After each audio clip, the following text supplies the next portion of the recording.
Hello everyone, আসসালামু আলাইকুম। সবাই কেমন আছেন? আশা করি সবাই ভালো আছে। বিয়ের দিনের ভিডিও ক্লিপস নিয়ে চলে আসলাম। তো দেখতে দেখতে জামাই চলে এসেছে। তো নতুন জামাইয়ের সাথে আরও অনেক আত্মীয় স্বজনও চলে আসছে। তো আমরা সবাই খাওয়া দাওয়া শেষ করে এখন জামাই দেখতে চলে আসছি। নতুন জামাইকে খেতে দিয়েছে, আর এখানে নতুন জামাই ভাবি আছে সাথে। তো আমাদেরকে সবাইকে বসতে বলতেছিল বসার জন্য। তো আমরা তো খাওয়া দাওয়া শেষ করে ফেলেছি। তো এখন গ্রামের এবং আত্মীয় স্বজন সবাই আর কি খাওয়া দাওয়া শেষ করিয়ে কাবিন শুরু করে দিয়েছে। কাবিনের সময় আমরা দুষ্টামি করতেছিলাম, যার কারণে ও হাসতেছিল।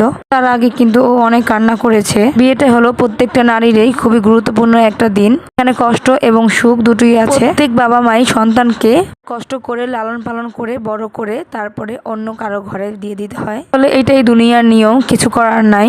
তো যাই হোক, আমার বোনের জন্য যা যা গয়নাগাটি তারা আনছে সেগুলো আর কি দেখতেছিলাম। খুবই সুন্দর হয়েছে মাশাআল্লাহ।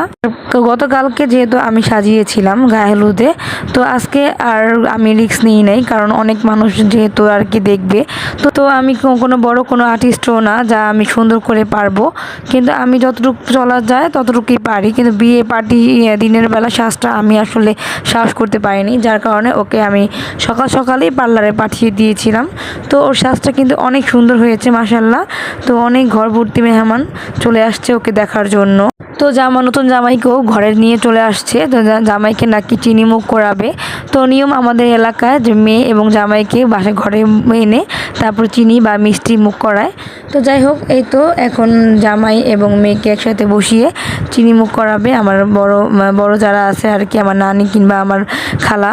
তো যাই হোক, এই তো এখানে চিনি মুখ করাচ্ছে। তো চিনি মুখ করানো হলেই তাদের আর কি বিদায় দিয়ে দিতে হবে। এটাই হচ্ছে আমাদের এলাকার নিয়ম। আমার পাশে আবার নানি দাদিরা এসে একটু দুষ্টামি করতেছিল, ভিডিও ফটো নিতেছিল।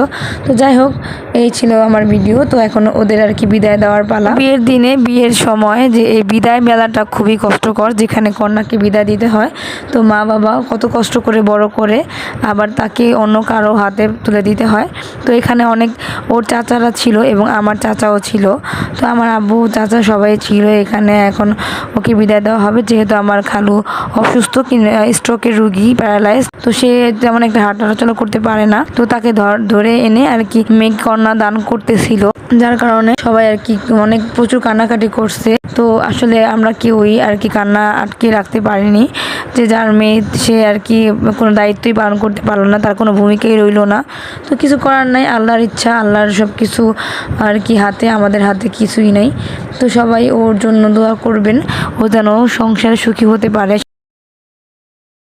মেয়েকে বিদায় দেওয়ার সাথে সাথে আমার খালা অজ্ঞান হয়ে গেছে। সে অজ্ঞান ফিরে দেখে তার মেয়ে নাই, মেয়েকে নিয়ে চলে গেছে। তো তারপরে সে আর বেশি কান্নাকাটি শুরু করে দেয়।